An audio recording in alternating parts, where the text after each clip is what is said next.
Hello everyone. In today's video I'm going to show you how to get rid of system requirements not met watermark in Windows 11. Users have complained about getting a system requirement not met watermark notification on their PC after updating to Windows 11.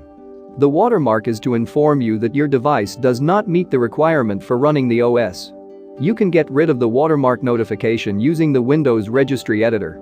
So without time wasting, let's jump into the video.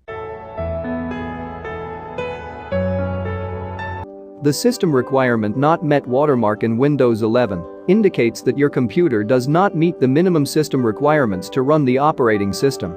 Thus, it appears when you have installed Windows 11 on unsupported hardware. The question is, how can I get rid of the system requirement not met watermark? Before proceeding with any advanced steps for removing the watermark, create a restore point to restore Windows to the previous date if something goes wrong. Disconnect from any remote connections. So let's get started. Press the Windows button, type regedit, and press enter to open the Registry Editor. Click yes on the Windows UAC prompt. In the Registry Editor, go to the following path. This path is in the description. You can copy and paste from there. If you cannot find the unsupported hardware notification cache key in the registry path, go to right-click on the control panel key, select New from the drop-down, and then select Key. Then name the new key as Unsupported Hardware Notification Cache.